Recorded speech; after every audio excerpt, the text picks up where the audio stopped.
à tous amis, j'espère que vous allez bien. En tout cas moi c'est super, je suis très content de vous retrouver en ce samedi 14 décembre. Et oui, quelques heures à peine après les Game Awards. Et bien aujourd'hui je me teins devant vous pour faire cette fabuleuse vidéo sur justement qu'est-ce qui s'est passé dans cet événement. Et bien plein de choses, puisqu'on parlera aujourd'hui de Microsoft et sa next-gen, du jeu de l'année bien sûr, des titres récompensés, qu'est-ce que j'en pense, mon avis sur la question, et tout ça dans la plus grande passion. Mais pour commencer, eh bien revenons sur le commencement. La genèse de cette nouvelle édition des Game Awards 2019, parce qu'elle ne s'est pas très très bien passée, pour vous dire. Il y a eu quelques soucis, quelques polémiques autour du jeu de l'année, puisque plusieurs internautes sur Twitter ont commencé à faire des polémiques sur des complotistes, très clairement. Nous n'allons pas nous cacher sur le sujet.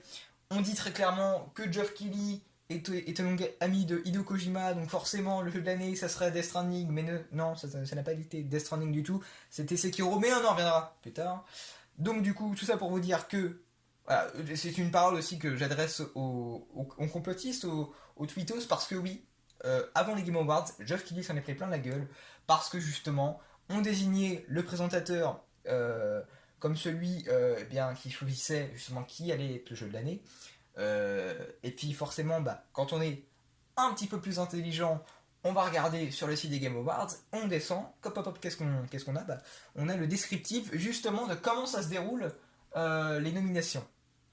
Et bien, on apprend justement que 80 médias sont réunis pour cet événement, justement pour choisir 5 jeux de l'année. 5 jeux de l'année, donc on a 80 médias qui choisissent leurs 5 jeux de l'année, leurs 5 préférences. Et puis après, on a, si vous voulez, une moyenne de tout ce qui se fait. Et puis voilà, selon le nombre de jeux qui étaient choisis par média, on décide, par exemple, si vous voyez, on a si plusieurs médias prennent plusieurs fois, par exemple, Death Stranding, ce sera Death Stranding qui sera dans les nominations du jeu de l'année, puis ainsi de suite. Bon là, il se trouve que il y avait 6 nominations qui étaient pour les jeux de l'année, tout simplement parce que voilà, il y a eu quelques petits non-arrangements, ce qui fait qu'il y a eu 6 nominations, contrairement à la dernière, où je crois qu'il y en avait 5. Bref, ce n'est pas le sujet. Tout ça pour dire que ce n'est pas Geoff Keighley qui choisit qui sera le jeu de l'année, et ça l'a très bien prouvé aujourd'hui, parce que justement, Death Stranding n'a pas été le jeu de l'année. Voilà, donc comment ça se passe ? Donc ça a très mal commencé, puisque voilà, Geoff Keighley ne s'est pas exprimé sur le sujet, mais en tout cas a subi justement les conséquences de cet avant Game Over, de ce pré-show, parce que c'est vrai que voilà, on voyait pas mal de tweetos se dire oui, voilà, c'est lui qui a désigné ceci, machin, tout ça. Bref, c'est un peu, comment vous dire, c'est un peu une pièce de théâtre tout ça, mais voilà, c'est vrai que c'est pas très, très joyeux à vivre, surtout avant un événement. Voilà, se dire qu'il y a des polémiques sur telle et telle personne, bref. Donc voilà. Comme je dis, Death Stranding n'a pas été élu jeu de l'année, c'était Sekiro. Qu'est-ce que j'en pense ? Justement, vous êtes nombreux sur mon Discord ou sur mon Twitter, sur les réseaux sociaux, à m'avoir demandé qu'est-ce que j'en pense vraiment de Sekiro. Parce que Sekiro a été élu jeu de l'année. Pour moi, c'est un jeu qui ne... justement, si vous avez été si vous avez suivi les Game Awards avec la communauté Karoju, parce que je sais que parmi les abonnés, il y a des gens qui suivent bien chez Sekiro le Quinten, et justement, c'était un très bon live d'ailleurs qu'on a passé ensemble durant les Game Awards, ce qui était un peu tard, c'est vrai, c'était vers 2h du matin jusqu'à 6h, donc c'était pas vraiment... J'étais un peu fatigué après, mais voilà. En tout cas, c'était un très bon moment, et c'est vrai qu'on a parlé tous ensemble, après on a débattu, on a fait un petit débrief avant de se quitter, et c'est vrai que Sekiro, voilà, pour pas mal de personnes, dont moi, ne devrait pas faire partie en tout cas du jeu de l'année. C'est vrai que c'est un très bon jeu, un jeu qui est très complet, qui propose des mécaniques de gameplay assez nerveuses, franchement c'est un truc bien balèze, Sekiro, il faut vraiment avoir le corps accroché pour le finir, parce que c'est vraiment très dur. Franchement, même moi je l'ai pas terminé, peut-être que je ne le terminerai jamais, je ne sais pas, en tout cas, il est rangé.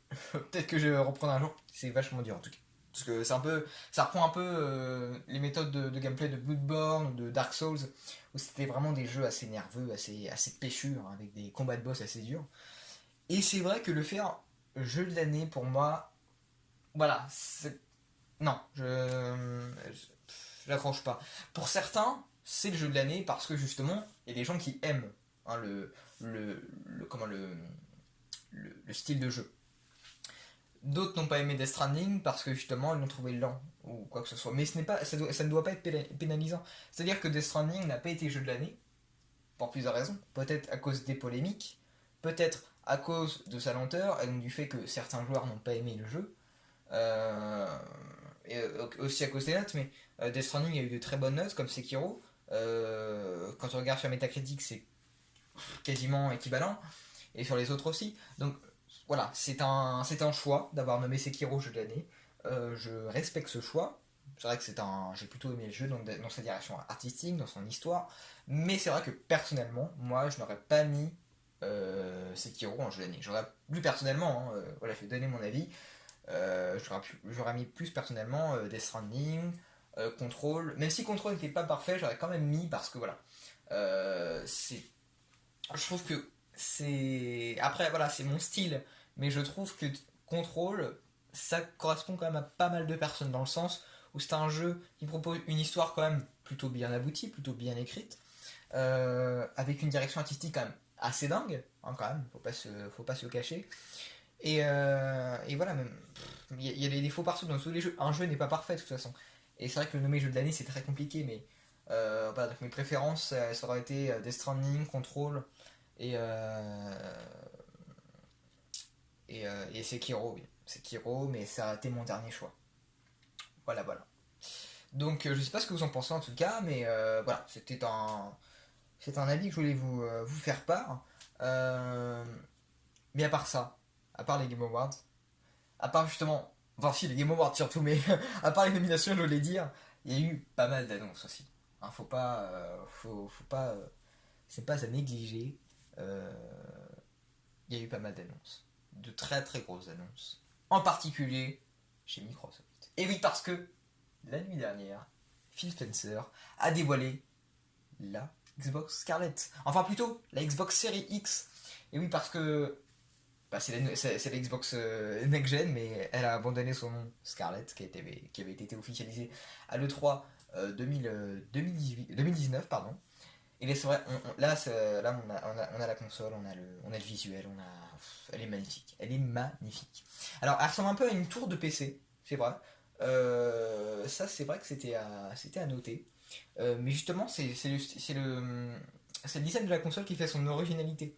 Et puis voilà, on a eu la console. Après, on a aussi le premier jeu, enfin, un des premiers jeux, parce qu'il y a aussi Halo Infinite qui va sortir en même temps que la console. On a eu un autre jeu qui va sortir en même temps aussi que la console, c'est Senua Hellblade 2. Alors pour ceux qui ne l'avaient pas fait, c'était c'était une belle expérience le premier opus.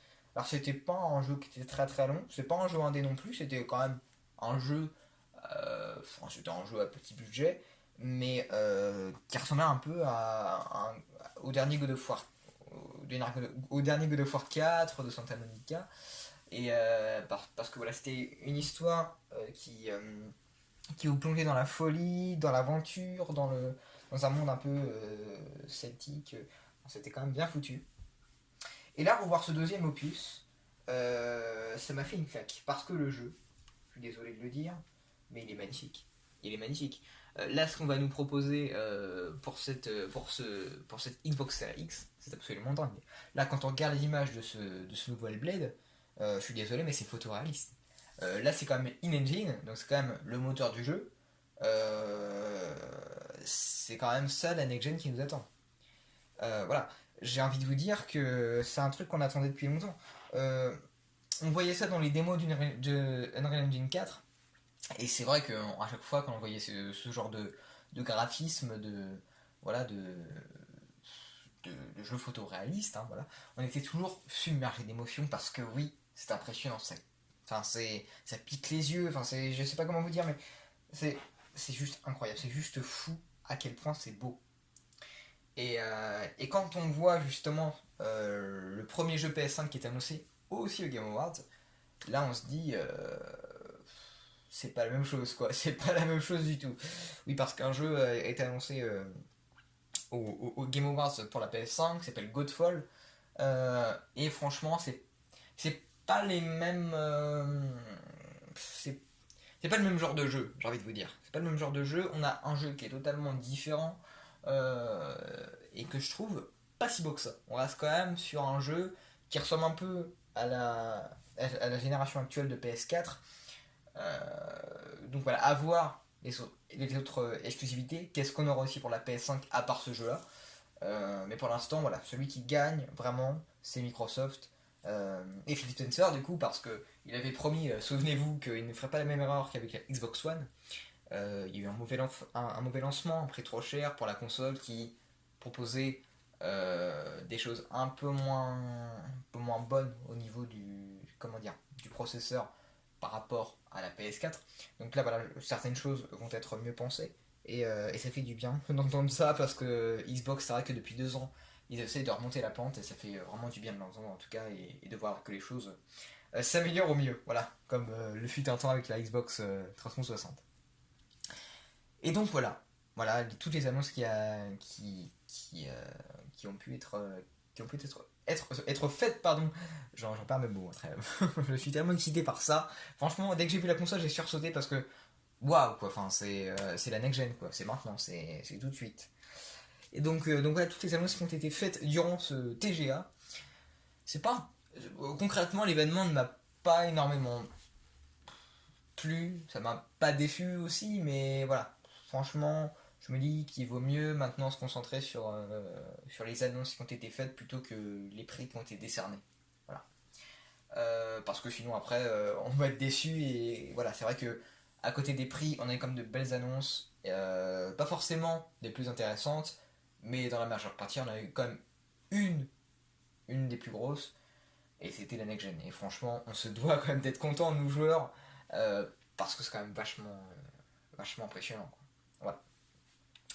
Donc en tout cas, j'espère que cette vidéo vous aura plu. C'était encore une vidéo un peu détente, un peu chill, voilà, discussion intime, ce que vous voulez.